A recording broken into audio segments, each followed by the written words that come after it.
चलिए हम लोग पढ़ रहे हैं जी ट्रिगोनोमेट्री, जिसमें कि काफ़ी क्लास हम लोग डिस्कस कर चुके हैं। लास्ट क्लास में हम लोग डिस्कस किए थे trigonometric as a circular function, मतलब ट्रिगोनोमेट्री का जितना फार्मूला होता है किसी सर्कल के सर्कमफेरेंस पर भी हम लोग अप्लाई करते हैं। चलिए आज का टॉपिक है negative and positive arc length. लिखिए तो निगेटिव एंड पॉजिटिव, इसमें ज़्यादा टाइम नहीं लगाएंगे, पॉजिटिव आर्क लेंथ। निगेटिव और पॉजिटिव आर्क लेंथ क्या होता है इसको सीखते हैं। जैसे आप लोग पढ़े हैं ना निगेटिव और पॉजिटिव एंगल, याद आ रहा है? पॉजिटिव एंगल और निगेटिव एंगल सेम वही कहानी यहाँ भी रिपीट होने वाला है, तो हम इस पर ज़्यादा टाइम नहीं लगाएंगे। लिखिए तो इफ़ ए पॉइंट, कहता है मान लीजिए एक पॉइंट हमारे पास है, if a point moves in a circle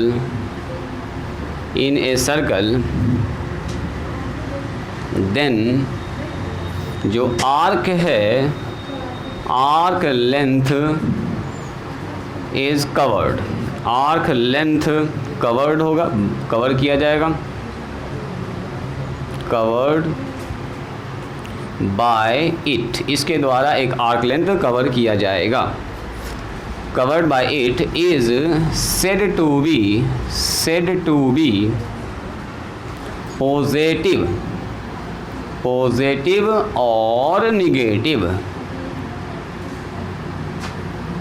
positive या निगेटिव कहलाएगा, पॉजिटिव और निगेटिव डिपेंडिंग अपॉन, वो डिपेंड करेगा, depending on whether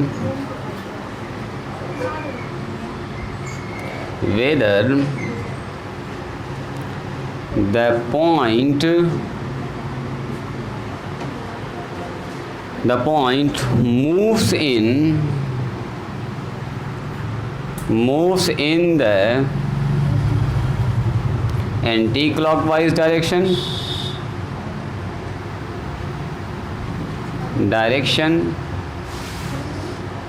or clockwise direction. बस यही है पूरी कहानी। लैंग्वेज इतना ही सा है और कुछ नहीं है। समझाते हैं इसका क्या मतलब बन रहा है। कहता है मान लीजिए if a point moves in a circle, कोई पॉइंट किसी सर्कल पर मूव कर रहा, देन आर्क लेंथ कवर्ड करेगा बाय इट, इसके द्वारा एक आर्क लेंथ कवर किया जाएगा। It is said to be positive और निगेटिव, ये पॉजिटिव या निगेटिव कहलाएगा, depend upon whether the point, वो point move in the direction anti clockwise direction और क्लॉकवाइज डायरेक्शन। किस डायरेक्शन में वो मूव कर रहा, क्लॉक में है कि एंटी क्लॉक में है, उसी हिसाब से। हाँ, जैसे एंगल निगेटिव पॉजिटिव होता था ना, वैसे ही कहानी इसी के साथ है। हाँ सुनो, ये कहता है कि अगर कोई पॉइंट मूव कर रहा है, मतलब चल रहा है, घूम रहा है, मूव का मतलब होता है चलना है जी, या घूमना, जो भी कह सकते हैं, चलता है किसी सर्कल पर on the then arc length covered, तब अगर कोई पॉइंट चल रहा है किसी सर्कल पर तो आर्क लेंथ बनेगा ना जी। मान लीजिए हमारे पास ये एक सर्कल है, यहाँ से कोई पॉइंट ए चलना स्टार्ट किया, चलते यहाँ पर पहुँचा, तो कुछ ना कुछ तो आर्क का लंबाई होगा ना, ये लेंथ होगा। 20 सेंटीमीटर चला, 3 सेंटीमीटर चला, 5 जो भी चलेगा, कुछ ना कुछ तो आर्क लेंथ कवर करेगा। तो मान लीजिए ये आर्क लेंथ हमारे पास है, ए से स्टार्ट किया, बी पर पहुँचा, इसका मतलब ऐसे चला होगा, है ना। या मान लीजिए कोई आदमी यहाँ से चलना स्टार्ट किया, ऐसे पहुँचा यहाँ पर, तो बोलो कैसे चला, फिर डायरेक्शन ऐसे चला, ए टू सी। तो चलने का 2 डायरेक्शन हो गया, या तो वो घड़ी के उल्टे दिशा में चला होगा या घड़ी के दिशा में चला होगा। तो अगर पूछेंगे इस वाले आर्क का लंबाई क्या होगा, तो लेंथ ऑफ ए बी जो भी होगा ना, मान लो ये चला 20 सेंटीमीटर, तो ये लिखेंगे प्लस में 20 सेंटीमीटर, मतलब आर्क लेंथ पॉजिटिव। और अगर मान लो यहाँ से ए सी का आर्क लेंथ निकालना, हमको लेंथ ऑफ आर्क ए सी का लंबाई निकालना, तो ए सी कैसे चला है, घड़ी के दिशा में चला है, मैंने क्लॉकवाइज डायरेक्शन में चला है। तो क्लॉकवाइज डायरेक्शन में अगर चलेगा तो क्या बोलेंगे इसको, अगर मान लो ये 20 सेंटीमीटर चला है तो बोलेंगे सर -20 सेंटीमीटर। बस माइनस से ये समझ में आएगा कि जो आर्क लेंथ नापा गया होगा, घूमने का जो डायरेक्शन होगा घड़ी के दिशा में होगा। बात समझ में आई? और कुछ नहीं है। इसका मतलब ये हुआ कि आर्क लेंथ हमारा कहलाएगा पॉजिटिव या निगेटिव, ऋणात्मक, धनात्मक या ऋणात्मक कब कहलाएगा? Depending on whether the point, वो पॉइंट कैसे घूम रहा है, weather the point move in the anti clockwise direction और क्लॉकवाइज डायरेक्शन। अगर वो क्लॉकवाइज डायरेक्शन घूमेगा तो negative arc length, anti clockwise direction घूमेगा तो पॉजिटिव आर्क लेंथ होगा। इसी कहानी को हम यहाँ पर ऐसे करके बना रहे हैं। देखो, तो अगर आपसे पूछेगा आर्क लेंथ कै तरह का होता है, तो बोलेंगे आर्क लेंथ होता है दो तरह का। आर्क लेंथ होता है दो तरह का। बोलो कौन कौन? एक होता है पॉजिटिव, एक होता है निगेटिव आर्क लेंथ। ऐसे करके हम लोग बनाएंगे। इधर बोलेंगे पॉजिटिव आर्क लेंथ। ध्यान से देखिएगा, धनात्मक चाप की लंबाई, positive arc length. Positive arc length कब बनेगा ये? जब पॉइंट मूव कैसे कर रहा हो? एंटी क्लॉकवाइज डायरेक्शन में। और क्या बनेगा बोलो? Negative arc length. Negative arc length कब बनेगा ये बताइए? ये तब बनेगा जब कैसे घूम रहा हो? पॉइंट्स बताइए, क्लॉकवाइज डायरेक्शन में। तो clockwise direction, anti clockwise direction कैसा होता है? तो अगर हम आपको दिखाएं, ये घड़ी देखिए हमारे पास, मान लीजिए ये हमारे पास एक क्लॉक है, फिर से टेढ़ा ही बन गया, चलो ये मान लीजिए हमारे पास एक क्लॉक है, ये घड़ी है जिसमें 12 लिखा हुआ है, यहाँ 6 लिखा हुआ है, यहाँ 9 लिखा हुआ है, यहाँ 3 लिखा हुआ है, यहाँ 1 2 4 5 7 8 10 11 है ना जी। ये घड़ी है। तो बोलो घड़ी कैसे चलती है? घड़ी ऐसे नहीं चलती है। अभी घड़ी आप देख भी सकते हैं, घड़ी का डायरेक्शन कैसे घूमने का? घड़ी का डायरेक्शन घूमने का ऐसे है, ऐसे ऐसे घड़ी ऐसे चल रही है। तो इस डायरेक्शन को बोलेंगे हम लोग, कौन सा डायरेक्शन बोलो? Clockwise direction. क्या बोलेंगे इसको? Clockwise direction. मतलब कोई आदमी अगर इस डायरेक्शन में चल रहा है तो इसको क्या बोलिएगा? Clockwise direction. अब कोई आदमी अगर ऐसे चल रहा है तो क्या बोलेंगे?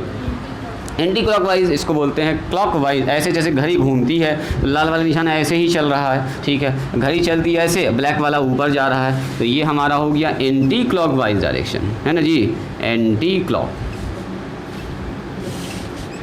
और ये हो गया बोलो क्लॉकवाइज। ये हो गया क्लॉकवाइज डायरेक्शन, ये हो गया एंटी क्लॉकवाइज डायरेक्शन। इतना तो आप लोग पहले से भी जान रहे हैं। अब सुनो यहाँ डायग्राम, ये हमारे पास अगर आर्क ऐसे करके नाप रहे हैं, मान लीजिए ओ इसका रेडियस है, और चलते चलते चलते चलते चलते चलते कोई आदमी यहाँ पर पहुँचा बी पर, और इसका लंबाई मान लीजिए एल है, तो कुछ ना कुछ एंगल बनाएगा यहाँ पर थीटा। बताइए अगर हम आर्क लेंथ ए बी का लंबाई पूछेंगे आपसे तो क्या बोलिएगा? बोलिए, आर्क लेंथ ए बी का लंबाई पूछेंगे तो क्या बोलिएगा? Sir arc length A B का लंबाई होगा प्लस में एल, जो भी होगा 20 सेंटीमीटर 30 सेंटीमीटर जो भी हो वो प्लस में होगा।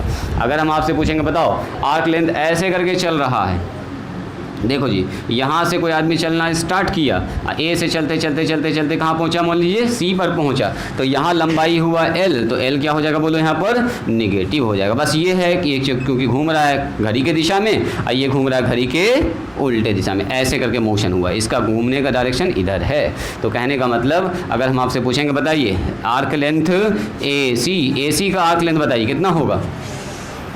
बोलो, तो माइनस में एल लिख देंगे, माइनस में 20 लिख देंगे, माइनस में 25 लिख देंगे। सुनिएगा ज़रा ध्यान से, सबसे इम्पॉर्टेंट बात यह है कि जो पॉजिटिव आर्क लेंथ होता है ना, यहाँ देखिएगा, जो पॉजिटिव आर्क लेंथ होता है वो सेंटर पर पॉजिटिव एंगल बनाता है, और जो निगेटिव आर्क लेंथ होता है वो सेंटर पर कैसा बनाएगा? निगेटिव। क्योंकि आप देख रहे हैं घूमने का डायरेक्शन वही है, यानी कि इसके आर्क लेंथ के द्वारा जो एंगल फॉर्म होगा, एंगल ए ओ बी, ये होगा positive angle. Positive arc length से पॉजिटिव एंगल बनेगा और निगेटिव आर्क लेंथ से निगेटिव एंगल बनेगा। अगर पूछेंगे बताओ ए ओ सी, इससे कैसा एंगल बनेगा? बोलिए माइनस थीटा। मतलब यहाँ जो भी थीटा होगा वो माइनस में होगा, minus 30 degree, minus 40 degree, minus 50 degree. Positive negative angle आप लोग पहले से पढ़े हुए हैं। आर्क लेंथ भी पॉजिटिव निगेटिव होता है, इस पर हम लोग ज़्यादा अभी डिस्कशन नहीं करेंगे क्योंकि आपको इसका आइडिया है। लिखिए इसको, जैसे मैंने फिगर बनाया है वैसे ही फिगर बनाएंगे। बनाइए तो इस फिगर को, चाप का लंबाई धनात्मक और ऋणात्मक, जल्दी से लिखिए इसको। सबका हो गया है? लिखिए थ्योरम नंबर 2। थ्योरम नंबर 1 कल किए थे ना? कल थ्योरम जो लिखा है तो उसमें 1 2 कुछ लिखे थे? थ्योरम कल ना लिखाए थे क्या? कल थ्योरम कुछ लिखे थे? देखो तो ज़रा ध्यान से, थ्योरम लिखे थे क्या उसमें? हाँ, उस वाले पर थ्योरम ना लिखे थे? अच्छा, थ्योरम लिखना लगता हम भूल गए। इसमें ना छोड़ो हटाओ, ना लिखिए तो इसी को लिखो, थ्योरम नंबर 1 लिखो। थ्योरम नंबर 1 लिखिए, इसी को 1 लिखिए, अब छोड़िए उसको। लिखिए पहला थ्योरम क्या कहता है, एकदम सीधा है, कहता है for acute angle, for any acute angle theta prove that, कहता है साबित कीजिए नंबर 1 साइन माइनस थीटा बराबर माइनस साइन थीटा। दूसरा कॉस माइनस थीटा बराबर कॉस थीटा, 3 तो एक ही लाइन में लिखिएगा, और टेन माइनस थीटा बराबर माइनस टेन थीटा, और इसी के 3 तो नीचे लिखेंगे हम लोग। 4 नंबर में कॉसेक, साइन का उल्टा क्या होता है बोलो, कॉसेक, तो कॉसेक माइनस थीटा बराबर माइनस कॉसेक थीटा। 5वां नंबर में लिखेंगे सेक माइनस थीटा बराबर सेक थीटा, और नंबर 6 कॉट माइनस थीटा बराबर माइनस कॉट थीटा। क्या आप लोग इसमें कुछ ऑब्जर्व कर पाए हैं? देखिए तो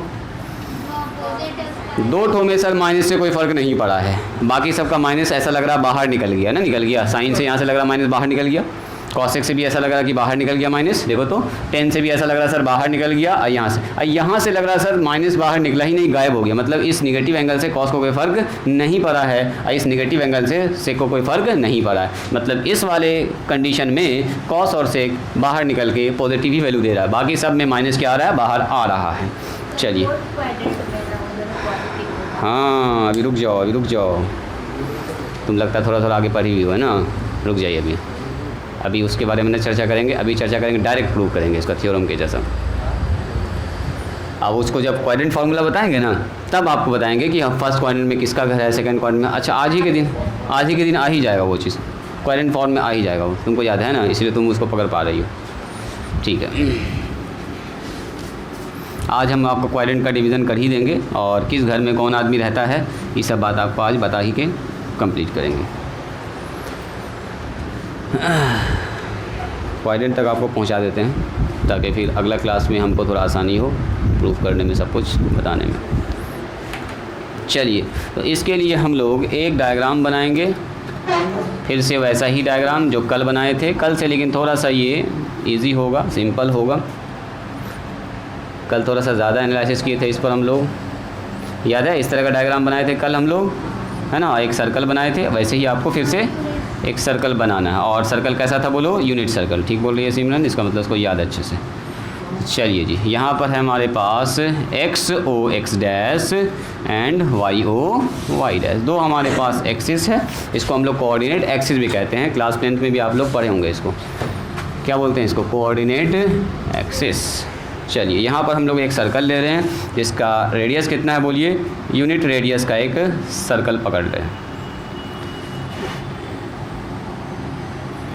चलिए, तो एक सर्कल मैंने पकड़ लिया जिसका रेडियस कितना है, यूनिट ही है। ठीक है, थोड़ा सा और बड़ा कर दे, क्या रहने दो, चलो अब बना दिए तो 10। यहाँ पर एक पॉइंट हम लोग मान लेते हैं, this point is A, this point is B, ये हो जाएगा 0 एंड 1। इधर से पॉइंट्स हमको ज़्यादा मतलब अभी नहीं है फ़िलहाल। चलिए फिगर बनाइए, तो जल्दी से फिगर बनाइए, और ये वाला कहानी यहाँ पर लिख दीजिए। Let X O X dash and Y O Y dash be coordinate, इसको बोलते हैं निर्देशांक अक्ष, है ना जी, जिसमें एक्सिस भी कहते हैं आप इसको, अक्ष coordinate axis. Let X O X dash and Y O Y dash be coordinate axis cuts each other at point O पर, O पर कट कर रहा है। O को हम लोग क्या बोलते हैं बोलो, कॉल्ड ऑरिजिन। याद आ रहा है? इसको हम लोग क्या बोलते हैं जी, ऑरिजिन, यानी कि मूल बिंदु, ऑरिजिन।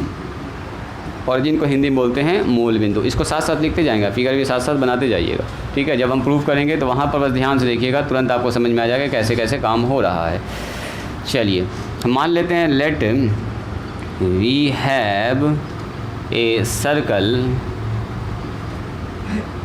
ऑफ रेडियस, जिसका रेडियस कितना है, रेडियस इज़ 1 यूनिट, 1 यूनिट है, 1 यूनिट ऐसे भी लिख सकते हैं, 1 यूनिट विथ सेंटर, जिसका सेंटर जो है वो किस पर बैठा हुआ, सेंटर एट ऑरिजिन, यानी कि सेंटर बैठा हुआ है इसका 0 0 पर, यहाँ पर है, इस जगह पर सेंटर है 0 0 पर, ऑरिजिन पर इसका सेंटर है। ठीक है, मान लेते हैं let A B is an arc, एक आर्क है whose length is L makes, या एल छोड़िए, A B is an arc which makes, arc है ARC लिखा हुआ, ठीक है, arc, let AB is an arc which makes angle theta, जो कि हमारा AB एक आर्क है, इसको हमने माना है आर्क, इस डायरेक्शन में चल रहा है, पॉजिटिव डायरेक्शन आप कह सकते हैं, जो एंगल बना रहा है यहाँ पर कितना बना रहा है जी, थीटा बना रहा है। ठीक है, AB and coordinate of B is x and y, जो B का कोऑर्डिनेट है वो क्या है जी, x और y है, यहाँ पर है x और यहाँ पर है y। यहाँ तक लिख के राइटिंग स्टॉप करके पूरे एनालिसिस को आप अच्छे से पहले समझिएगा, पहले यहाँ तक लिख लीजिए। यहाँ पर कुछ ना, जो फिगर बनाए हैं उसी बात को यहाँ पर लिख दिया है। यूनिट सर्कल हमारे पास है, सेंटर ऑरिजिन पर है, ए बी हमारे पास एक आर्क लेंथ है, यानी कि चाप की लंबाई है, एक चाप है हमारे पास, विच मैक्स जो एंगल बनाता है theta, and coordinate of B is X and Y, B का जो कोऑर्डिनेट है वो एक्स और वाई है, ये हमने माना है। चलिए इतना सा लिख लीजिएगा तो बोलिएगा, इसके आगे का कहानी आपको हम सुनाएंगे। सुनिए, बी दो जगह आ गया था, अब जो बच्चा मोबाइल में देख रहा है उसके लिए बोल रहे हैं, आप लोग के लिए ना, आप लोग तो समझ गए। बी 2 जगह आ गया था, इसलिए उस बी जो का नाम मैंने पी रख दिया है। पी हमारे पास एक्स वाई एक पॉइंट है जो सरकमफेरेंस पर है, पी एक्स वाई, और जो ए पी है आर्क लेंथ बना रहा है, आर्क लेंथ, ये आर्क लेंथ एंगल बना रहा है थीटा, तो एंगल बना रहा है यहाँ पर थीटा। तो आर्क लेंथ जो मैंने पहले ए बी माना था उसको ए पी लिख दिए, चूँकि बी यहाँ पर एक पहले से मौजूद था तो इससे कन्फ्यूज़न हो रहा था कौन सा बी के बारे में बात हो रही है। चलिए इसको सुधार लीजिएगा, ठीक है, यहाँ ध्यान दीजिएगा। सुनो, अब हम क्या करते हैं, सब कुछ डायग्राम में लिखा हुआ है ही, डायग्राम में यहाँ पर सब कुछ बना हुआ है, उसी को मैंने यहाँ पर लिख दिया। अब यहाँ पर करेंगे तो कंस्ट्रक्शन वाला काम। देखो, P से हम क्या करते हैं, परपेंडिकुलर ड्रॉ करते हैं, किस साइड पर, O X पर या OA पर, जो भी आप कह सकते हैं। अभी रुकेंगे, राइटिंग स्टॉप करके यहाँ ध्यान देंगे। आप मुझको ये बताइए, अगर इसका नाम मैंने M दे दिया है तो बताओ तो उस OM का लंबाई कितना होगा। तो OM का लंबाई सर x होगा ना, होगा x, यहाँ से यहाँ का लंबाई x, ये लंबाई कितना होगा बोलिए, y होगा। इसमें किसी कोई ऑब्जेक्शन है क्या? मैंने क्या किया है, draw a P M perpendicular to OA, बस इतना सा लिखा है। और जैसे ये काम हुआ तो हम कह सकते हैं सर OA का मान हो गया है, OM का मान हो गया, बोलिए OM का मान हो गया सर x, एंड जो PM है उसका मान हो गया y। इसमें किसी कोई ऑब्जेक्शन है क्या, बोलिए तो नो। अब तो सुनो मेरी बात ध्यान से, अगर हम ऐसे रिवर्स मार दें एकदम जस्ट यहाँ जो P सामने बैठा है ना, उसी के एकदम जस्ट सामने आ जाए यहाँ पर, इसका नाम रख दें Q। कौन बताएंगे Q का कोऑर्डिनेट क्या होगा?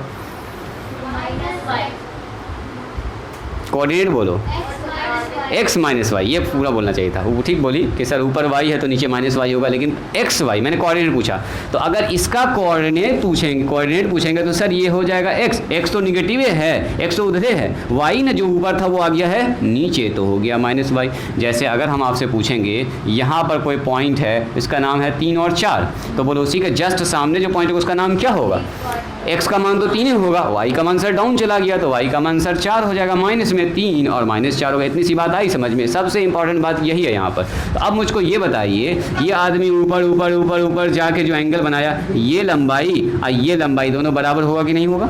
अगर ये 20 पॉजिटिव में है तो ये 20 किस में हो जाएगा बोलो, निगेटिव में। यानी कि इधर से जो आर्क लेंथ बन रहा है ए क्यू आर्क लेंथ, इसके द्वारा जो एंगल बनेगा, क्या जो एंगल बनेगा, ऊपर अगर 30 बन रहा है तो नीचे कितना बनेगा, -30। Very good. यानी कि ये तो x है, यानी कि ऊपर अगर थीटा बन रहा है तो नीचे बनेगा -थीटा। यहीं पर हम लोगों को पहुंचना था, एंगल देखना है माइनस वाला थीटा, देख रहे हैं, यही वाला एंगल है -थीटा। अब सुनिएगा ज़रा ध्यान से। आइए, इन ट्रायंगल हम लोग बात करते हैं इस ट्रायंगल में सबसे पहले। किस ट्रायंगल में? इन ट्रायंगल, ध्यान से देखिएगा, in triangle O P M में। देखो तो ओ पी एम में क्या एंगल m 90 डिग्री है कि नहीं है, बोलिए। 90 डिग्री है सर, ट्रायंगल ही ना है। In triangle O P M, ध्यान देखो, ओ पी एम दिखा, ओ पी और एम, ये ट्रायंगल ना दिखा। अब बताइए, अगर हम आपसे पूछेंगे बताओ साइन थीटा बराबर क्या होगा, तो हम इसके बारे में बात कर रहे हैं। तो सर साइन थीटा बराबर P M divided by O P, और ओ पी का मान है 1। तो आप सीधा कह सकते हैं सर, कहेला पी एम ओ एम लिखिएगा, सीधे लिखिए y/1। क्या ये ठीक है? तो y/1 का मतलब क्या, सीधा y लिख सकते हैं, बोलिए। अगर पूछेंगे बताओ जी कॉस थीटा, जल्दी से बोलो, कॉस थीटा, सर b/h, ये b हो गया सर, h हो गया, तो यानी कि x/1, यानी कि कितना हो गया सर, सीधा हो गया x। बोल दीजिए टेन थीटा का मान, जल्दी बोलिए। एकदम इजी है सर, इसमें क्या है, टेन थीटा p/b होता है, यानी कि y/x हो गया। ध्यान से खाली देखना, तो y/x तो y/x से रह गया। चलिए इसी के साथ बोल दीजिए कॉसेक थीटा, बोलो कॉसेक थीटा, तो सर उल्टा हो जाएगा 1/y, है ना जी। अगर पूछेंगे बताओ जी सेक थीटा, बोलिए 1/x हो जाएगा सर। अगर पूछेंगे बोलो कॉट थीटा, क्या होगा, x/y हो जाएगा। इसमें कोई ऑब्जेक्शन है किसी को, बोलिए, किसी को कोई ऑब्जेक्शन है तो अभी का अभी बोलिए, बोलो जी। अहद, समझ में आया, ये कहानी समझ में आ गई है?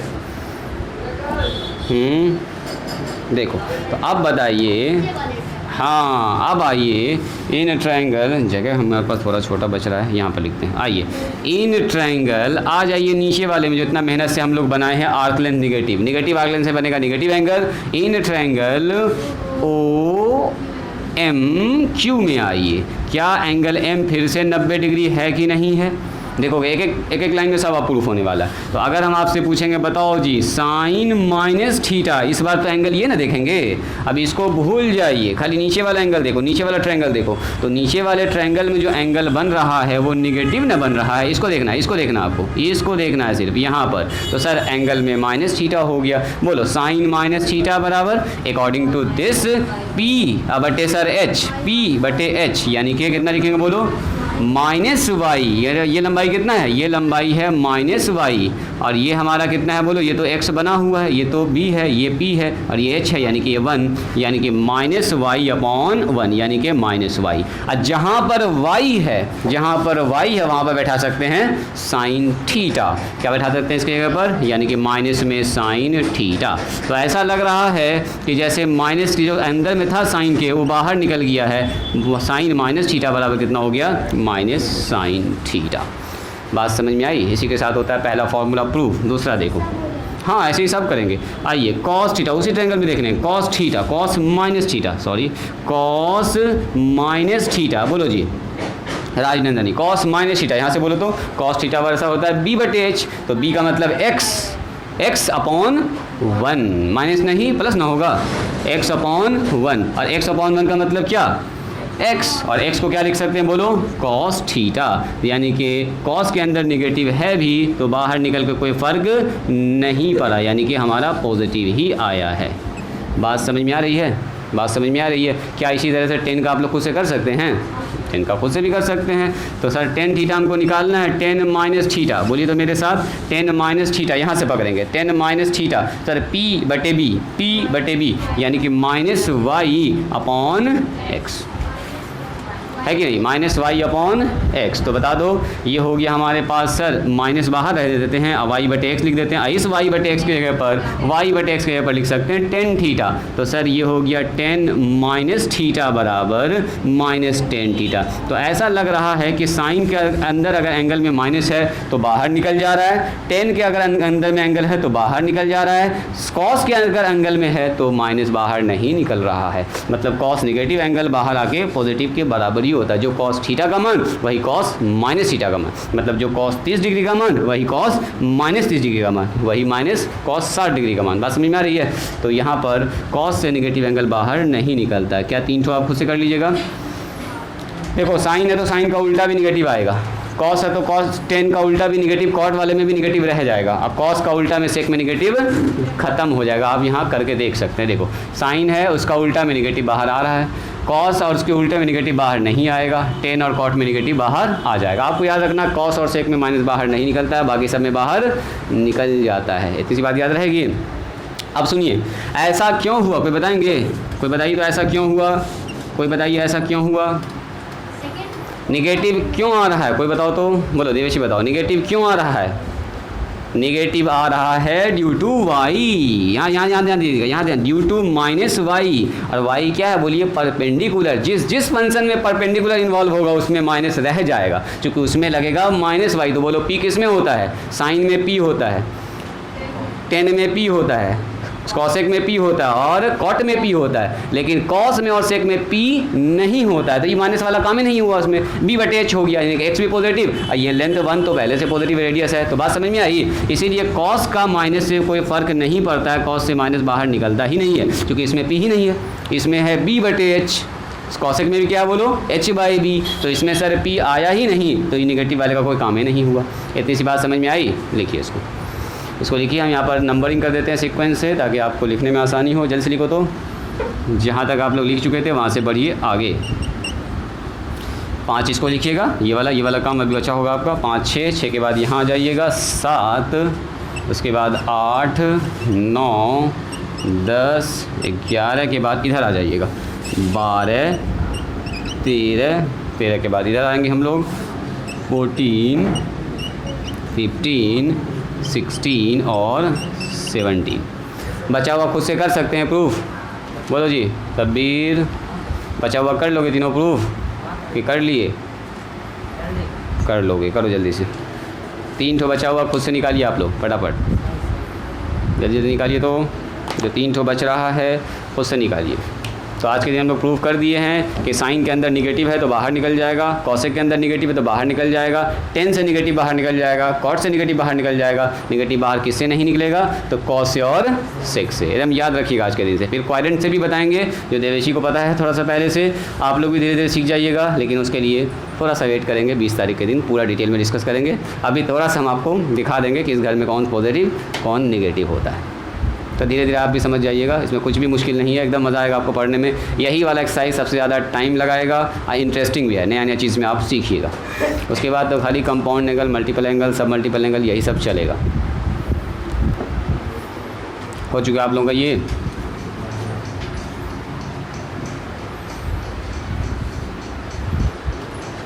चलिए जिनका हो गया हेडिंग डालिएगा क्वाड्रेंट्स। इसके बाद हम लोग क्वाड्रेंट ही पढ़ेंगे। क्वाड्रेंट्स, इसको हिंदी में बोलते हैं चतुर्थांश। चतुर्थांश 4 हिस्से में से एक हिस्सा चतुर्थांश, क्वाड्रेंट लिखना। हिंदी में भी लिख सकते हैं हिंदी वाले बच्चे, चतुर्थांश यानी कि क्वाड्रेंट। ये टॉपिक काफ़ी इंपॉर्टेंट है। आधा जो बच रहा है पेज उसमें ना लिखिएगा, 3 लाइन बच रहा है वहीं पर स्टार्ट कर दिए। अगर 3 लाइन बच रहा है तो पेज पलट दीजिएगा। हाँ उसमें चल सकता है। फिगर उधर बनाओगी, फिगर दूसरे में बनाओगी, ठीक है। लैंग्वेज इधर लिखोगी, फिगर दूसरे में बनाओगी। सबसे पहला सवाल है व्हाट इज़ क्वाड्रेंट। क्वाड्रेंट क्या होता है? कोई आदमी अगर आपसे पूछे तो क्या बोलिएगा? बोलो जी सिमरन। अगर हम आपसे पूछें व्हाट इज़ क्वाड्रेंट, तो बोलो क्या बोलोगी? What is a quadrant. बोलो देवेशी, क्वाड्रेंट क्या है? बोलो कायनात, क्वाड्रेंट क्या है? क्या बोलिएगा? कोई बच्चा अगर आपसे पूछे चतुर्थांश क्या होता है, क्वाड्रेंट क्या?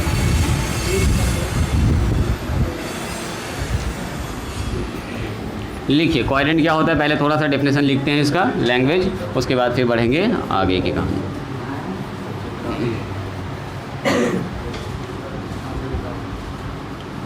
लिखिए तो मेरे साथ जल्दी से मेरे साथ लिखेंगे इसको, टाइम थोड़ा सेव करेंगे। Let X O X dash and Y O Y dash be two mutually perpendicular lines, two mutually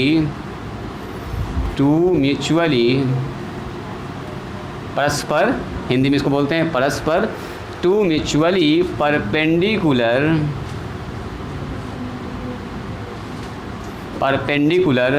lines cuts each other at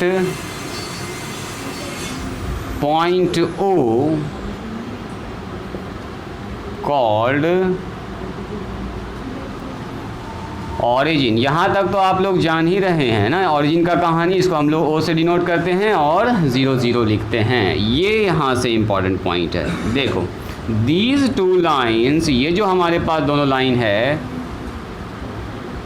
these two lines, ये दोनों लाइन्स जो आप देख रहे हैं, these two lines divides the whole plane, हाँ क्या बोल रही थी, बोलो Simran, whole plane into, yes 4 equal parts,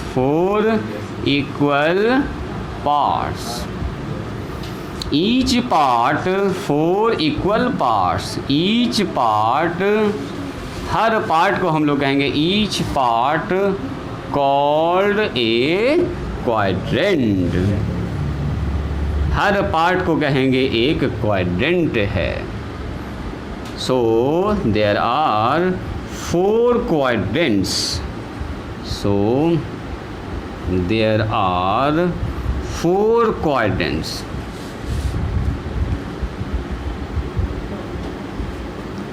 namely first quadrant, इसको हम लोग बोलते हैं फर्स्ट क्वाड्रेंट, ऐसे करके फर्स्ट क्वाड्रेंट, उसके बाद होगा सेकंड क्वाड्रेंट, 4 है तो 4 क्वाड्रेंट होगा क्वाड्रेंट, उसके बाद क्या होगा बोलिए, थर्ड क्वाड्रेंट, तीसरा क्वाड्रेंट, और उसके बाद होगा 4th क्वाड्रेंट। पहले इसको लिखिए फिर दिखाते हैं एंगल के साथ कैसे कनेक्ट करेंगे इसको, जल्दी से लिखिए। ये है इसका डेफिनेशन कि क्वाड्रेंट क्या होता है, इसका कहानी अब यहाँ आपको हम सुनाएंगे।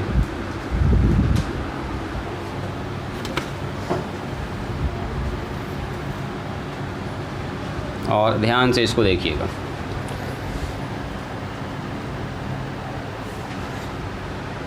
ये जाएगा फिगर नंबर 1 में, ठीक है। ये वो फिगर है जो आप लोग क्लास 10th में भी हल्का सा पढ़ चुके हैं, ठीक है।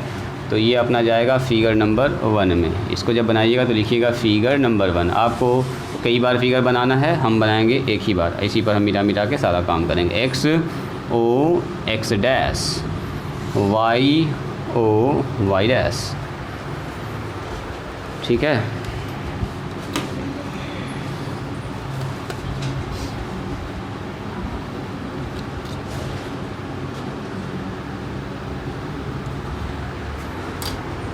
इसको हम लोग कहते हैं ऑरिजिन, है ना, ऑरिजिन। जहाँ से किसी चीज़ की शुरुआत होती है उसको बोलते हैं ऑरिजिन, मूल बिंदु। हिंदी में क्या बोलते हैं इसको, मूल बिंदु, प्रारंभिक बिंदु। यहीं से सब शुरू हो रहा है। एक्स एक्सिस का पॉजिटिव डायरेक्शन ये होता है, ये क्या होता है बोलो, एक्स एक्सिस का निगेटिव डायरेक्शन। ये वाई एक्सिस का होता है पॉजिटिव डायरेक्शन और वाई एक्सिस का निगेटिव डायरेक्शन। ये सब जानते हैं ना आप लोग, ये सब जानते हैं कि नहीं जानते हैं बोलिए। यहाँ पर होता है क्या बोलिए, 1 फिर 2 फिर 3 फिर 4 ना, 1 2 3 4, 1 2 3 4। इधर क्या होता है बोलिए, -1 -2 -3 -4। ऊपर होता है 1 2 3 4 5, ऐसे चलेगा 1 2 3 4 और 5। नीचे जाता है -1 -2 -3 -4। हल्का सा हम लिख दिए हैं और कुछ नहीं, पुरानी चीज़ आपको अभी याद दिला रहे हैं। हो गया सबका काम, यहाँ तक लिख लीजिएगा राइटिंग स्टॉप करके, तब पूरी बात को समझिएगा। सुनिए, ये कहता है मान लीजिए हमारे पास दो लाइन है X O X dash and Y O Y dash be two mutually perpendicular line. Mutually perpendicular का मतलब होता है पहला लाइन दूसरे पर और दूसरा लाइन पहले पर ऐसे परपेंडिकुलर होना चाहिए। कल भी हल्का सा बताए थे आपको, इस तरह से डायग्राम बनता है। देखो ऐसे ऐसे, यही मान लीजिए ना दो लाइन है ऐसे, पहला दूसरे पर दूसरा पहले पर ऐसे परपेंडिकुलर है। तो देखो तो जब परपेंडिकुलर ऐसा होगा ना कोई भी चीज़ जब आप कभी परपेंडिकुलर दो लाइन खींचेगा परपेंडिकुलर, तो ये line cuts each other at point O, कहीं ना कहीं एक दूसरे को कट करेगा। तो ये जो कट कर रहा है ना इस पॉइंट पर, इसका नाम हमने दिया ओ, इसको बोलते हैं ऑरिजिन। ये जो यहाँ पर कट कर रहा है, यहाँ पर कट कर रहा है, इसको बोलते हैं ऑरिजिन, इसको बोल दिया ऑरिजिन। दो लाइन है एक्स ओ एक्स डैश और वाई ओ वाई डैश। ये दो लाइन जो है, these two lines divide the whole plane into 4 equal parts. ये किसी भी सतह को, जैसे मान लो ये एक प्लेन है, कागज़ का एक पन्ना है, इसमें दो लाइन खींचेंगे तो क्या इसको 4 भाग में ना बांट दिया, 1 2 3 और ये 4, टोटल 4 पार्ट हो गया। जैसे इसी बोर्ड पर एक लाइन ऐसे खींच दिया मैंने, ऐसे करके ऐसे ऐसे ऐसे, एक लाइन ये हो गया और दूसरा लाइन ये वाला हो गया जो आप देख रहे हैं पूरा। तो ये बोर्ड 4 हिस्सा में ना बैठ गया। कहीं पर भी अगर आप दो लाइन खींच दीजिएगा ना, जैसे देखो यहाँ पर भी खींचा हुआ, ऐसे करके मैंने मान दिया कागज़ के इस प्लेन पर खींच दिया, तो एक हिस्सा, दो हिस्सा, 3 हिस्सा, 4 हिस्सा। बोलेगा सर बीचों बीच से ही खींचना ज़रूरी है क्या? नहीं, बीचों बीच से कोई ज़रूरी नहीं है। किसी का मन करे सर हम तो ऐसे खींचेंगे, तब भी 4 हिस्सा बट गया। एक हिस्सा ऊपर है, यहाँ है, यहाँ है, यहाँ है, अब बराबर 4 हिस्सा। ये छोटा प्लेन है तब ना, मान लो इसका साइज अभी बड़ा कर देंगे तो ये भी बड़ा दिखने लगेगा, इधर वाला भी बड़ा दिखने लगेगा आपको। तो पूरे अगर एक प्लेन में दो लाइन हम खींच देते हैं तो उस पूरे प्लेन को, यानी कि पूरे समतल को कितने भाग में बांट देता है ये बताइए? 4 इक्वल पार्ट्स में डिवाइड करता है। ये चीज़ इंपॉर्टेंट है, 4 बराबर भागों में डिवाइड करता है और हर पार्ट को कहते हैं क्वाड्रेंट। क्या बोलेंगे? क्वाड्रेंट। तो इस हिसाब से अगर हम आपसे पूछेंगे टोटल कितना क्वाड्रेंट होगा, बताओ टोटल कितना चतुर्थांश होगा, इसको बोलते हैं चतुर्थांश। क्या बोलते हैं इसको? चतुर्थांश। चतुर नाम सुना सुना सा लग रहा है क्या आप लोगों का? हाँ ना सुने 3 इडियट में? चतुर्थांश, चतुर्थांश यानी कि 4 हिस्से में से एक हिस्सा है ये। तो आप बताइए, एक हिस्सा ये हुआ, दूसरा हिस्सा ये हुआ, तीसरा हिस्सा ये हुआ, चौथा हिस्सा ये हुआ। तो ये जो हिस्सा है ना, जहाँ पर x पॉजिटिव और y पॉजिटिव, जो आप लोग पढ़े हुए हैं बचपन से, इसको बोलते हैं हम लोग फर्स्ट क्वाड्रेंट। क्या बोलेंगे इसको? First quadrant. और इसके बाद जो है ये वाला जो क्वाड्रेंट है, इसको बोलते हैं सेकंड क्वाड्रेंट। देखिए कुछ लोगों के मन में आ सकता है सर सेकंड इसको ही क्यों बोले, इधर क्यों नहीं सेकंड गए, फर्स्ट के बाद सेकंड इधर। तो हमारा जो मोशन होता है ना, मूवमेंट होता है मैथमेटिक्स में, वो हमेशा होता है एंटी क्लॉकवाइज। यहाँ से अगर शुरू कर रहे हैं तो घड़ी के उल्टे चलना, तो घड़ी का उल्टा ऐसे ना होगा ये, फिर उसके बाद उल्टा ऐसे चलेंगे, तो यहाँ के बाद फिर किस पे पहुँचेंगे? इस पर पहुँचेंगे। छोड़ दो उसको, छोड़ दो, यहाँ ध्यान दो। ये हमारा हो गया थर्ड क्वाड्रेंट। कौन सा क्वाड्रेंट हो गया बोलिए? थर्ड क्वाड्रेंट हो गया ये। और ये हमारा हो गया फोर्थ क्वाड्रेंट। तो 4 क्वाड्रेंट हो गया हमारा, 4 याद रखना है। चलिए, अगर कोई आदमी आपसे पूछ ले बेसिक सवाल सब कि बताओ फर्स्ट क्वाड्रेंट का साइन क्या होता है 10th के हिसाब से, तो आप बोलिएगा सर x का मान पॉजिटिव और y का मान भी पॉजिटिव। देखो ना, x पॉजिटिव और y पॉजिटिव। अगर कोई पूछे बताओ सेकंड क्वाड्रेंट का साइन क्या होता है, तो क्या बताइएगा? सर x निगेटिव आ गए, x में निगेटिव है सर, अब y में पॉजिटिव है बना हुआ, y ऊपर जा रहा है सर। अच्छा, थर्ड क्वाड्रेंट का कोई साइन पूछे तो क्या बताइएगा? सर x निगेटिव, x अब y भी निगेटिव है सर, तो y भी निगेटिव है, निगेटिव निगेटिव साइन। कोई पूछे बताओ फोर्थ क्वाड्रेंट का साइन क्या होगा, तो सर x पॉजिटिव लेकिन y निगेटिव, यानी कि x तो पॉजिटिव है लेकिन y निगेटिव बना हुआ। इतनी सी बात आई समझ में? फिगर बनाया जाए, फिगर बनाइए या क्वाड्रेंट लिखिए जैसे मैंने लिखा है, और जैसे जैसे मैंने काम किया है वैसे वैसे कीजिएगा, ठीक है? प्लस माइनस जो जो मैंने लिखा वैसे वैसे लिखेंगे, कोई भी चीज़ अभी मिस ना करेंगे, छोड़ेंगे नहीं कोई भी चीज़ को। तीर का निशान सिर्फ एक आप बना सकते हैं, ज़्यादा बनाने की ज़रूरत नहीं है। एक तो तीर का निशान दिखा सकते हैं कि हम लोग चल रहे हैं एंटी क्लॉकवाइज डायरेक्शन, ऐसे करके बस ऐसे दिखाओ, ये थोड़ा अच्छा लग रहा है ज़्यादा देखने में। या बनाना चाहो तो ऐसे थोड़ा सा बढ़ा दो। This is the direction of motion. हमारा घूमने का डायरेक्शन जो भी होता है एंटी क्लॉकवाइज। मैथ में जितना पढ़िएगा ना आज से लेकर अभी तक, जब तक मैथ पढ़ते रहिएगा तब तक एंटी क्लॉकवाइज डायरेक्शन क्या होगा बोलो? पॉजिटिव। घड़ी का उल्टा दिशा हमेशा क्या मानेंगे? धनात्मक। घड़ी का उल्टा दिशा हमेशा क्या मानेंगे? धनात्मक। जब भी हम लोग घूमेंगे तो घड़ी के उल्टे दिशा में घूमेंगे।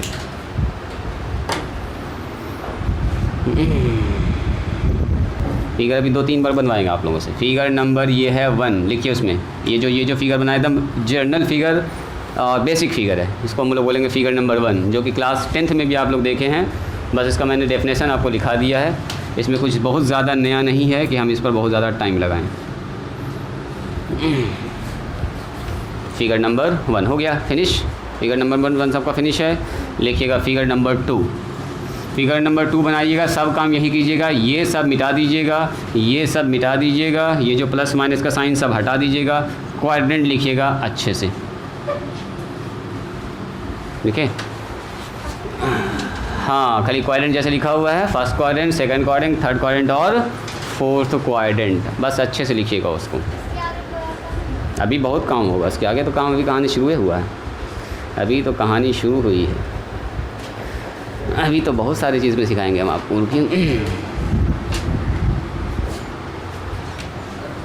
10 बजे छुट्टी दे देंगे, 15 मिनट और 15 मिनट में छुट्टी दे देंगे।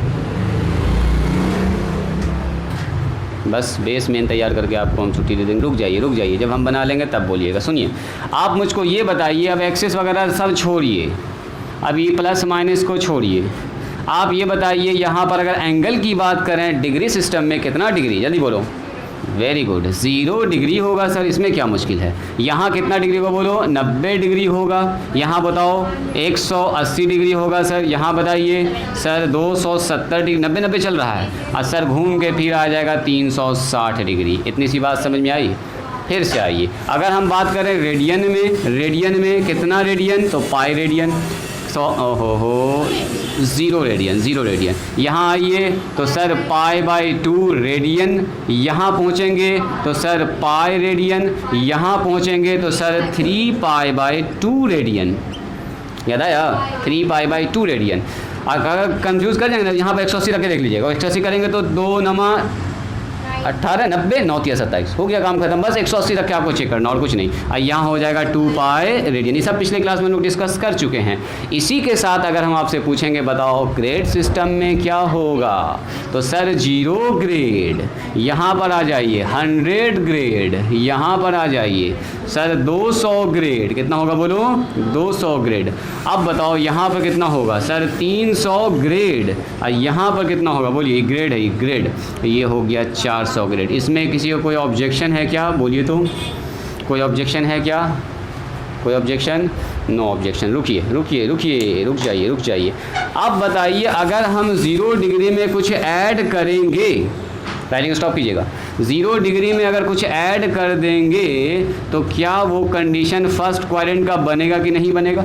जैसे 0 डिग्री में 30 डिग्री जोड़ दिया तो 0 + 30 मतलब 30 डिग्री। 30 डिग्री कहाँ आएगा, 0 से 90 के बीच में, यानी कि फर्स्ट क्वाड्रेंट। और उसी के साथ अगर मान लीजिए 90 डिग्री में कुछ घटा देंगे, चूँकि ये लाइन है 90 डिग्री का, देखो एग्जैक्ट 90 डिग्री, तो 90 में अगर कुछ सब्ट्रैक्ट करते हैं, मान लो 90 में 10 घटा दिया तो 80 हो गया। 80 कहाँ जाएगा, तो फर्स्ट क्वाड्रेंट। इसका मतलब ये हुआ कि सर जो फर्स्ट क्वाड्रेंट वाला जो कंडीशन है वहाँ पर थीटा का मान 0 से बड़ा होगा और 90 से क्या होगा बोलो, छोटा। मतलब इस जगह पर अब हम लोग लिखने वाले हैं यहाँ सर अगर थीटा का मान 0 से बड़ा है और 90 से छोटा है तो कंडीशन किसका बनेगा, फर्स्ट क्वाड्रेंट का। प्लस माइनस नहीं देखना आपको, अब देखना है थीटा का मान कितना। हम बोलेंगे थीटा का मान 70 डिग्री, बोलो किस क्वाड्रेंट में होगा, फर्स्ट क्वाड्रेंट। थीटा का मान 50 डिग्री, बोलो किस क्वाड्रेंट में होगा, फर्स्ट। क्योंकि जब थीटा का मान 90 0 से बड़ा होगा, 90 से छोटा होगा तो कौन कंडीशन बनेगा बोलो, फर्स्ट क्वाड्रेंट का। इसी के साथ आ जाइए, अगर हम 90 में कुछ जोड़ देंगे तो क्या होगा सर, 90 में 10 जोड़ दो 100 हो गया, 90 में 50 जोड़ दो 100 कितना हो जाएगा, 40 हो जाएगा।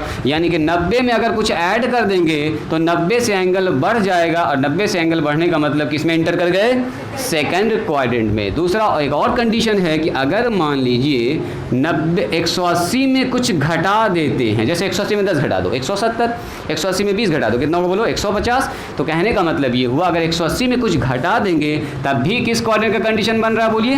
तो हमको यहाँ से आइडिया लग गया सर कि अगर थीटा का मान 90 से बड़ा होगा और 180 से सर छोटा होगा तो कंडीशन बनेगा सेकंड क्वाड्रेंट। पहले वाला जो बेसिक में हम लोग लिख रहे थे वहाँ पर लिख रहे थे प्लस प्लस, है ना, माइनस प्लस। तो अब वहाँ प्लस माइनस से ना देखना, आपको देखना एंगल से पकड़ना किस क्वाड्रेंट में होगा। अब बोलो अगर हम बोलेंगे थीटा का मान 120 डिग्री है, किस क्वाड्रेंट में होगा, वेरी गुड, एकदम आप पकड़ लिए सर। 90 से बड़ा 180 छोटा। बोलो 150 डिग्री किस क्वाड्रेंट में होगा? 135 डिग्री किस क्वाड्रेंट में होगा? 91 डिग्री किस क्वाड्रेंट में होगा? सेकंड क्वाड्रेंट में। मतलब all the value of theta which lies between 90 and 180, वो सारा का सारा मान जो 90 से बड़ा है 180 से क्या है बोलो? छोटा है। वो कंडीशन किसका बनेगा? बोलिए किसका कंडीशन बनेगा?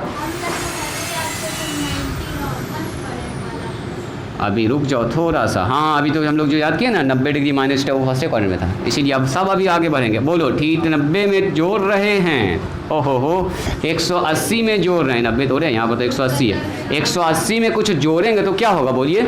तो सर 180 से बड़ा मान आ जाएगा। 180 से बड़ा मान का मतलब घुस गए किसके घर में? तीसरे आदमी के घर में, तीसरे आदमी के घर में। और एक और तरीका हो सकता है सर 270 में कुछ घटा देंगे। अभी हम सिर्फ एक एंगल थीटा पर बात कर रहे हैं, मतलब डिग्री सिस्टम ले रहे हैं। इसी के साथ रेडियन के साथ भी वही मामला चलेगा, ग्रेड के साथ भी वही मामला चलेगा। तो पहले एक सिस्टम को पकड़ते हैं, यानी कि अगर ये हुआ कि थीटा का मान 180 से बड़ा हो जाए और 270 से छोटा हो जाए तो कौन सा कंडीशन बनेगा बोलिए? थर्ड क्वाड्रेंट का कंडीशन बनने वाला है। इसी के साथ को थोड़ा डाउन करके लिखिएगा। अगर मान लो 270 में कुछ जोड़ देंगे तो 270 में 10 जोड़ दो 280, 270 में 30 जोड़ दो तो 300 डिग्री किस में घुस गया? फोर्थ में इंटर कर गया, चूँकि 270 तक ही अलाउ है यहाँ पर। इसका मतलब ये हुआ कि थीटा का मान अगर 270 से बड़ा हो और 360 में कुछ घटा देंगे, यानी कि माइनस कर दिया। बोलिए 360 में घटा दिया 10 डिग्री तो 300 हो गया कितना? 40 डिग्री, 50 डिग्री, यही सब हो जाएगा। तो मान लिया कुछ घटा दिया, थीटा कुछ भी घटा देते हैं, अगर घटाएंगे तो वो हो जाएगा 360 से छोटा और 270 से बड़ा। 360 से छोटा अगर कोई एंगल है थीटा का तो वो किस क्वाड्रेंट में होगा बताइए? फोर्थ क्वाड्रेंट में होगा। लिखिए इसको, ये थर्ड क्वाड्रेंट और ये फोर्थ क्वाड्रेंट। जल्दी से लिखिए। अब सुनाते हैं आपको एक शानदार सा कहानी। लिखिए रेडियन ग्रेड अभी लिखिए, हम इसमें ज़्यादा कंफ्यूज न करेंगे आपको, तो आप टेंशन न लीजिए, हम आपको ज़्यादा कंफ्यूज नहीं करने वाले। जो रेडियन के साथ है वही ग्रेड के साथ बोले। यहाँ क्या बोलेंगे? π/2 से बड़ा कितना? π/2 से बड़ा, पाई से छोटा। ये नहीं लिखेंगे इसमें, बोलेंगे पाई में कुछ घटा देंगे, π/2 में कुछ जोड़ देंगे। तो 90 जहाँ पर है वहाँ पर फिट कर दीजिएगा π/2, और कुछ नहीं। पर डिग्री में याद रखो, डिग्री में याद रखना ज़्यादा इजी होता है। अगला जब हम आपको 20 तारीख से स्टार्ट करेंगे थोड़ा और प्रैक्टिस कराएंगे आपको हम, ग्रेड में भी डिग्री में भी। अभी हम जानबूझ के एक सिस्टम पहले आपके दिमाग में सेट करवा रहे हैं। एक सिस्टम सेट हो जाएगा ना, दूसरा सिस्टम बस वहीं कन्वर्ट करेंगे। हम बोलेंगे 90 से बड़ा या π/2 से बड़ा, 180 से छोटा या पाई से छोटा, एक ही बात है। बोथ आर सेम, दोनों एक ही कहानी है। ये था फिगर नंबर 2। ठीक है, जो तीर का निशान मेंशन किया हुआ है उसको आपको बनाना है।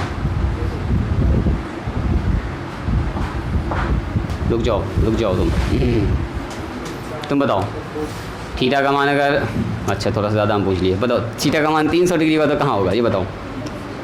300 डिग्री, हाँ थर्ड में होगा। ध्यान से वहाँ देखो थीटा का मान 300 डिग्री। 300 डिग्री का मतलब 270 से बड़ा ना हो गया, 270 से बड़ा जाएगा तो कहाँ जाएगा? फोर्थ क्वाड्रेंट में। अब बताओ थीटा का मान अगर 200 डिग्री है तो किस में होगा? हाँ उसको बोलने दो, तुम बोलो। अगर थीटा का मान 120 डिग्री है तो किस में होगा? Very good. अगर 60 डिग्री है तो किस में होगा? 50 डिग्री है तो किस में होगा? 120 डिग्री किस में होगा? 160 डिग्री किस में होगा? 250 किस में होगा? ध्यान से, हड़बड़ा के ना, इत्मीनान से। 260 180 से बड़ा ना हो गया है ना? बोलो 400 डिग्री किस में होगा? फोर्थ में होगा। ध्यान से देखो, फोर्थ तक कहाँ तक अलाउ है? 360 तक अलाउ है। 270 से 360, 360 से ऊपर ना हो गया। 400 का मतलब क्या? 360 से बड़ा, 360 से बड़ा फिर से किस में इंटर कर जाएगा? फर्स्ट क्वाड्रेंट में। यहाँ देखो ये 360 घूम के आया, 360 में कुछ जोड़ देंगे तो कहाँ घुस गए? फिर से ऐसे पहुँच गया फर्स्ट क्वाड्रेंट में। 400 डिग्री किस में आएगा बोलो?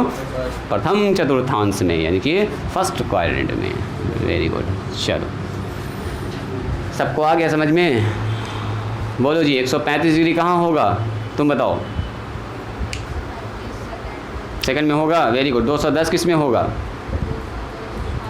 280 किस में होगा बोलो तो?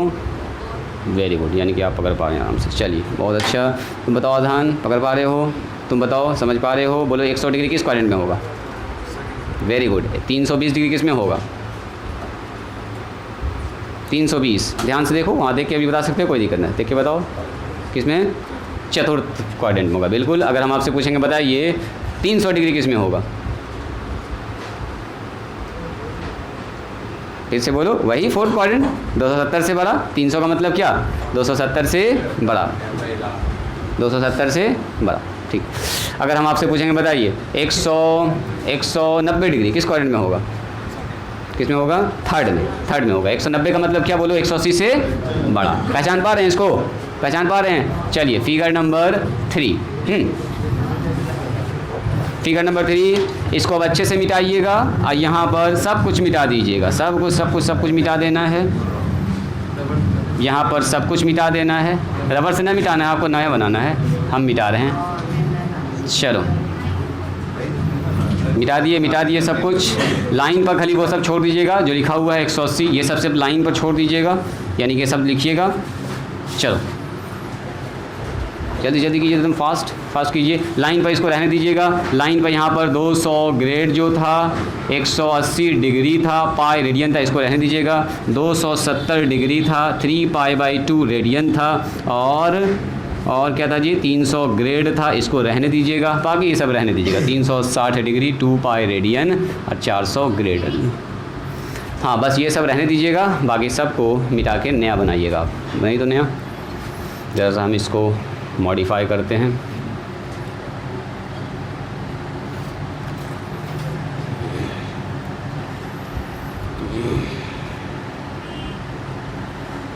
चलिए तो यहाँ पर लिखिएगा फर्स्ट क्वाड्रेंट, बस ऐसे करके QUAD लिख दीजिएगा, और ज़्यादा नहीं लिखना है। अब यहाँ पर सेकंड क्वाड्रेंट QUAD लिख दीजिएगा। पूरा लिखने के होता है, यहाँ पर थोड़ा सा डाउन करके बनाइएगा, यहाँ जगह छोड़िएगा। थर्ड क्वाड्रेंट, ठीक है, और यहाँ लिखिएगा फोर्थ क्वाड्रेंट। चलिए इतना सा लिखिए तो पहले जल्दी से अपने अपने कॉपी पर सब लोग। उसके बाद लिखने के बाद राइटिंग स्टॉप करके एक तो कहानी सुनिएगा। अब ये सब ये हट गया, प्लस माइनस जो 1 2 3 है, ये सब कुछ ना होगा। प्लस माइनस 1 2 3 सब कुछ नहीं लिखना। ये सब आप 10th क्लास में लिखते थे, 10th क्लास में लिखते थे सब। 1 2 3 ये सब 10th क्लास में। अब सीधा एक लाइन इधर और एक लाइन इधर, बस 2 लाइन खाली खींचना आपको, बस ये है फाइनल फिगर।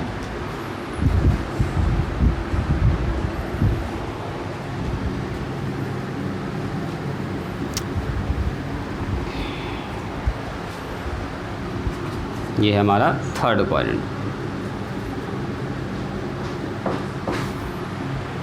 हो गया सबका फिगर कंप्लीट। बस लाइन खींचिएगा और क्वाड्रेंट लिखिएगा। चलिए सबका हो गया है तो ज़रा सा राइटिंग कीजिएगा स्टॉप। देखो एक स्टोरी है, एक बहुत पुरानी कहानी है, बहुत पुराने ज़माने की बात है, प्राचीन काल की। किसी गांव में एक परिवार रहता था, उसमें 3 बेटा था उसको, है ना। हाँ उसमें 3 बेटा था, समझो 3 भाई था, ठीक है। तो तीनों भाई जो है डिसाइड किया कि ऐसा कीजिए कि जो ज़मीन वगैरह है, प्रॉपर्टी अपने पास है, वो सब हम लोग बांट लेते हैं आपस में। तो जो ज़मीन वगैरह था ना, जो बंटवारा हुआ, तो ज़मीन को जब बांटा ना तो 4 हिस्से में बट गया ऐसे करके। देखो यही वो क्वाड्रेंट है, 4 हिस्से में बट गया। अब भाई था 3 और बट गया 4 हिस्सा, तो क्या किया जाए। तो पहले भाई का नाम जो था ना, उसका नाम था साइन, और दूसरे भाई का नाम क्या था बोलिए, कॉस, और अगला भाई का नाम आप लोग समझ ही गए हैं, 10 था। यही 3 भाई था, बहुत पुराने ज़माने की बात है, प्राचीन काल की। तीनों भाई बोला कि चलो जी हम लोग प्रॉपर्टी बांट लेते हैं और सब अपने अपने घर में खुशी खुशी रहते हैं।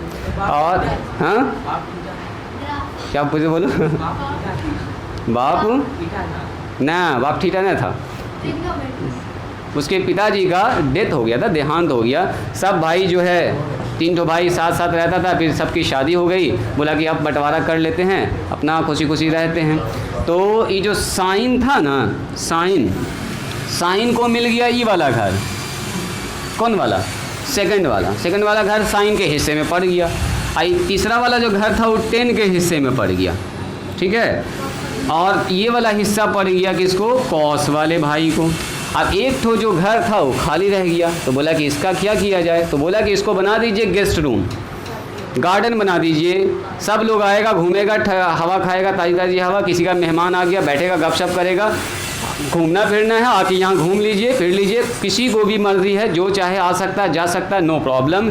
मतलब यहाँ पर सब लोग आ सकते हैं, ऑल फंक्शन, सब का सब, साइन आ जाए, कॉस आ जाए, टेन, कोई भाई आए बैठे गपशप करे, हवा खाए, फिर अपने अपने घर जाए। अब साइन की शादी हो गई कोसाइन के साथ, यानी कि कॉसेक, जो आप पढ़ें कॉसेक, कॉसेक कॉसेक। और टेन का शादी हुआ किससे बोलो, कॉट, तो ये दोनों साथ साथ रहेगा। और कॉस का शादी किससे हुआ बोलिए, सेक से। तो साइन को और कॉसेक को ये वाला घर मिल गया, यानी कि सेकंड क्वाड्रेंट इसका घर है, ये दोनों आदमी इसमें अपना खुश, यानी कि ये दोनों आप अगर इस आदमी ये अपने घर में है तो पॉजिटिव है, और टेन और कॉट अपने घर में है तो पॉजिटिव है, यानी कि इसका अपना ही घर है। और ये वाला घर अगर इसका है तो ये कैसा है बोलो, पॉजिटिव है, यानी बंटवारा हो गया आराम से, शादी उदी हो गया तो बोला कि बंटवारा कर लेते, अपने अपने घर में हम लोग खुश खुश रहेंगे। और एक ठो बना दो गेस्ट रूम, यहाँ पर कोई भी फंक्शन होगा, ऑल फंक्शन होगा कैसा, पॉजिटिव। यहाँ पर जो आदमी चाहे, जो भाई चाहे आइए बैठिए, किसी का भी मेहमान आता है यहाँ बैठाइए, जितना देर गप करना है कीजिए, और फिर अपने घर में जाइए। और जब कभी शादी ब्याह हुआ इसके यहाँ तो ये आदमी चला गया इसके पास, यहाँ आ गया, फिर शादी ब्याह का काम कार्यक्रम खत्म हुआ, फिर अब अपने अपने घर चला गया। तो कहने का मतलब ये प्रॉपर घर है साइन और कॉसेक का। और ये घर किसका बोलो, टेन और कॉट का। पूछेंगे टेन और कॉट किस घर में रहता है, तो बोलिएगा सर थर्ड क्वाड्रेंट में रहता है, ठीक है। और कॉस और सेक किस घर में रहता है, फोर्थ क्वाड्रेंट। क्या सर ये वाला आदमी इस घर में जा सकता है, हाँ जा सकता है, थोड़ी देर के लिए मेहमान बन के गया, घुमा फिरा, चाय नाश्ता किया, फिर अपने घर पहुँचा। ये वाला आदमी चाहे तो इसके घर जा सकता है, कुछ फंक्शन हुआ, कोई प्रोग्राम हुआ तो चला गया ना। तो कहने का मतलब जा तो सकता है लेकिन प्रॉपर रहेगा ये अपने ही घर में, यानी कि अपने घर में है तो मतलब पॉजिटिव है। अब कोई आदमी अगर इसके घर में आया टेन और कॉट के अलावा, चूंकि ये टेन और कॉट का घर है, इसमें घुस गया आके कॉस, आ गया सेक, आ गया साइन, आ गया कॉसेक, तो जब आपके घर में मेहमान आता है तो उसका खातिर मदारात करते हैं ना जी, समोसा है, बिस्कुट है ना, चाय, सब कुछ पिलाते हैं, गपशप करते हैं। तो उसका पहचान कैसे होगा, मेहमान आया भाई, नया नया सामान सब लाइए, तो उसका स्पेशल साइन लगाएंगे उसके लिए, नेगेटिव का साइन। यही सब कहानी हम आपको अगले क्लास में एकदम डिटेल में पढ़ने वाले हैं। और 48 तो 60 फार्मूला इसी से आपको पूरा का पूरा याद हो जाएगा। अब फिर थ्योरम से प्रूफ में बाद में देखेंगे, पहले लॉजिक से 60 फार्मूला आपको हम याद करवाएंगे, ठीक है। यही जो साइन कॉस का कंसेप्ट आपको बता रहे हैं। तो बात समझ में आई। तो यही चारों भाई का बंटवारा हो गया। कोई पूछेगा बताओ फर्स्ट क्वाड्रेंट में कौन है, तो sir all function all positive. Second quadrant में कौन है, साइन और कॉसेक है। थर्ड क्वाड्रेंट में कौन है, टेन और कॉट है। फोर्थ क्वाड्रेंट में कौन है बोलो, कॉस और सेक है। तो मेरे ख्याल से आपको ये याद हो गया होगा। इसको याद करने का कुछ ट्रिक भी है जी, तो अगर आप देखना चाहें तो उस ट्रिक को देख सकते हैं। एक ट्रिक है जिसमें लिखते हैं हम लोग all science teacher are crazy. जैसे अगर हम आपसे यहाँ बोलें all science teachers are crazy. Crazy मतलब जानते क्या होता है? हाँ फिर से बोलो, कौन बात नहीं बोल रहा है? सर एक बार ट्रिक हो सकता और साइन 10 कॉट। हाँ ऐसे भी लिख सकते हैं, रुकिए ना। आर का कोई मीनिंग नहीं बन रहा है यहाँ पर, तो क्रेजी से मीनिंग बनेगा। ऑल का मतलब फर्स्ट क्वाड्रेंट, मतलब कि कोई किसी को कोई दिक्कत नहीं है, फर्स्ट क्वाड्रेंट मतलब ऑल पॉजिटिव। साइंस एस से मतलब बनेगा यहाँ पर साइन, और साइन है तो उसकी शादी किससे हुई है, साइन की शादी कॉसेक से, तो साइन है तो कॉसेक है वहाँ पर, समझो ये इसी के साथ में रहेगी जी, इसी के घर में। अब देखिए 10 है तो 10 के नीचे क्या रहेगा, 10 10 10 का मतलब 10, और टी से टीचर, टी से 10, और 10 के साथ कौन रहेगी, कॉट, उसकी वाइफ। और यहाँ पर है क्रेजी, यानी कि सी से हो गया कॉस, और कॉस की शादी किससे हुई है, कॉस की शादी सेक से हुई है, तो कॉस के साथ सेक रहेगा। बात समझ में आई। तो all science teachers are crazy, मतलब सारे साइंस के टीचर पागल होते हैं। हालांकि ऐसा नहीं है, ये ट्रिक याद करने का तरीका है, कैसे याद, हालांकि आपको ऐसे भी याद हो गया होगा। एक और ट्रिक इसमें सिखाया जाता है कि आप चाहें तो इससे भी याद रख सकते हैं। आफ्टर, जैसे आप याद करिए, स्टार्टिंग का फेज है ये, आप जैसे चाहें वैसे याद कर सकते हैं, डायरेक्ट भी याद कर सकते हैं। मेरे ख्याल से डायरेक्ट भी आपको याद हो गया होगा। आफ्टर स्कूल टू कॉलेज, ऐसे भी याद रख सकते हैं। आफ्टर स्कूल टी से लिखो, कैपिटल टी से लिखो, टू कॉलेज। तो देखो आफ्टर का मतलब ऑल का मतलब फर्स्ट क्वाड्रेंट, सारा का सारा पॉजिटिव, फर्स्ट क्वाड्रेंट सारा का सारा पॉजिटिव। स्कूल का मतलब साइन यानी कि सेकंड क्वाड्रेंट, टी का मतलब 10 यानी कि थर्ड क्वाड्रेंट, इसका मतलब क्या बोलो, कॉस यानी कि फर्स्ट सेकंड थर्ड, ऐसे करके लिख दो। यहाँ पर ऑल पॉजिटिव। इसी के नीचे आप बैठा सकते हैं sir first quadrant, second quadrant, third quadrant, first second और ये थर्ड और ये फोर्थ, जैसे चाहें वैसे आप याद रख सकते हैं। जो आपके दिमाग में सेट कर जाए वही आपके लिए बेहतर है। लिखिए तो इसको आपको याद रखना, जो बंटवारा हुआ था तो साइन और कॉसेक को मिला था घर, कौन सा, सेकंड वाला पार्ट मिला था, नहीं सेकंड वाला हिस्सा इसको मिल गया है, थर्ड वाला टेन और कॉट को मिल गया है, और कॉस और सेक को मिल गया है 4th वाला घर। अब पहला घर सब लोग राज़ी खुशी से माना है कि चलो उसको गेस्ट रूम बना देते हैं और सब लोग जब चाहिए उसमें रहिए, आइए जाइए खुशी खुशी, मेहमान आए बैठिए गपशप कीजिए, गार्डन बना हुआ घूमिए फिरिए। First quadrant. क्या फिर से बोलो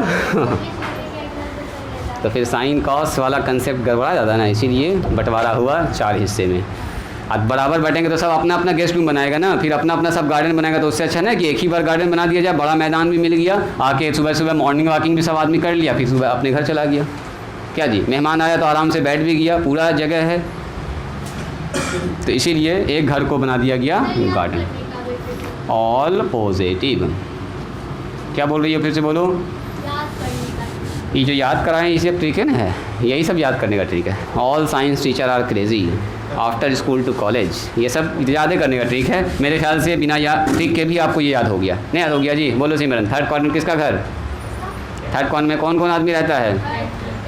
10 और उसकी वाइफ। और सेकंड में कौन रहेगी, बोलो। साइन और कॉसेक। फोर्थ में कौन रहेगा, बोलो जी।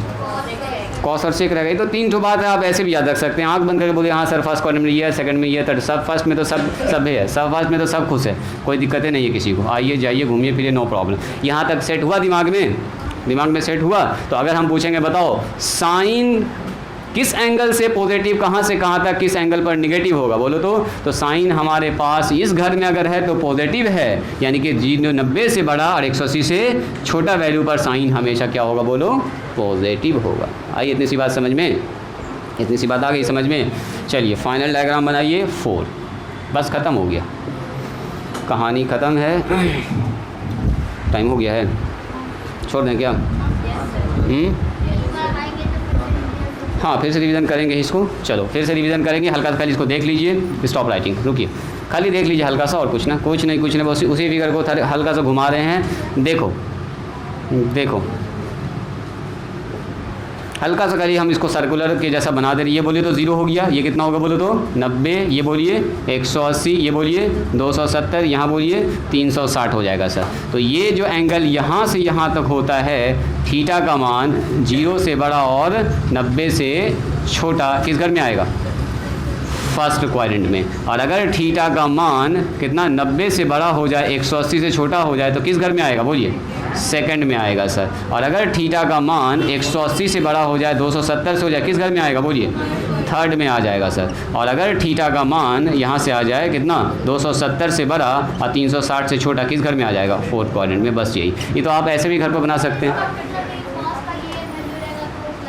हाँ, इसका वैल्यू मतलब ये हुआ कि ये हमारे पास साइन है, यहाँ पर कॉसेक है, इस घर में इस मान पर ये हमेशा क्या होगा? पॉजिटिव। ये यहाँ पर 10 और क्या होगा बोलो? कॉट। यहाँ पर क्या होगा बोलिए? कॉस और सेक। हालांकि जब हम स्टार्ट करेंगे फिर से एक बार इसको रिपीट करा देंगे, और फिर चूँकि ये इंपॉर्टेंट है, इस पर 60 फार्मूला आने वाला है, तो उसको याद करने के लिए थोड़ा सा आपको फिर से रिविज़न हम कराएँगे। और यहाँ पर सबका सब ऑल पॉजिटिव है, नो प्रॉब्लम, सब आ सकता है, सारा फंक्शन वहाँ पॉजिटिव है, 6 का 6 फंक्शन पॉजिटिव है।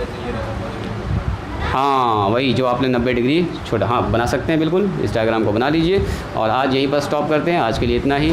डायग्राम को बनाना चाहें तो फिगर नंबर 4 पर इसको जल्दी से बना लीजिए। कितने लोगों को बनाने का मन कर रहा है? देवेशी बना ली हो, कायनात बनाई हो, वेरी गुड, चलो बना लो। थोड़ा सा रफ फिगर है, अच्छे से बनाइए, आप अच्छे से लिखिएगा, थोड़ा सा हम बराबर लिखिएगा, ऐसे कोशिश कीजिएगा कि गोल चक्कर बन जाए, देखने में थोड़ा सा गोल लगे, ठीक है? ये देखने में थोड़ा सा गोल लगे, ऐसा करके बनाइएगा। जैसे यहाँ पर भी हम लिखते हैं ऐसे करके, थीटा बराबर, अब थोड़ा ज़्यादा टाइम हो गया इसीलिए हम जल्दी में इसको लिख दिए हैं 270। ऐसे बनाते ना तो डायग्राम एकदम गोल लगेगा देखने में। आप लोग अच्छे से अपने घर पर बनाइएगा। तो आज यहीं पर स्टॉप करते हैं, मिलते हैं हम लोग 20 तारीख को, ठीक है, 20 सितंबर को। और अब जब क्लास खुलेगा ना तो आपका संडे क्लास ऑन रहेगा, ठीक है? जो छुट्टी हम दे रहे हैं आपका, वो संडे को मेकअप कर देंगे, तो टेंशन उसके लिए ना लीजिएगा। सिलेबस आपका जैसे चल रहा है वैसा चलेगा और वो सब मेकअप हो जाएगा, तो उसके लिए आपको टेंशन ना लेना। हाँ, संडे के दिन क्लास खुला रहेगा, और संडे के दिन जो क्लास खुलेगा तो उसमें हम थोड़ा ज़्यादा टाइम देके आपको सिलेबस को कवर करेंगे। 1 घंटा की जगह 1.5 घंटा भी कर सकते हैं कंटिन्यू। तो चलिए 20 तारीख को मिलते हैं, तब तक के लिए ऑल द बेस्ट। जाइए और रिवीजन करते रहिएगा। जो दिक्कत हो तो आप मैसेज कर सकते हैं, जैसे हमको टाइम मिलेगा हम आपका रिप्लाई कर देंगे। मान लो कुछ आप सवाल बना रहे हैं, कहीं आप फंस गए, कोई दिक्कत हुआ, तो आप बिल्कुल मैसेज कर सकते हैं, जैसे हमको टाइम मिलेगा आपका हम जवाब दे देंगे। कौन सा? जीपी का? ठीक है, अगर हम भूल जाएंगे तो याद दिला दूँगी एक बार मैसेज करके, ठीक है? चलिए आज यहीं पर स्टॉप करते हैं।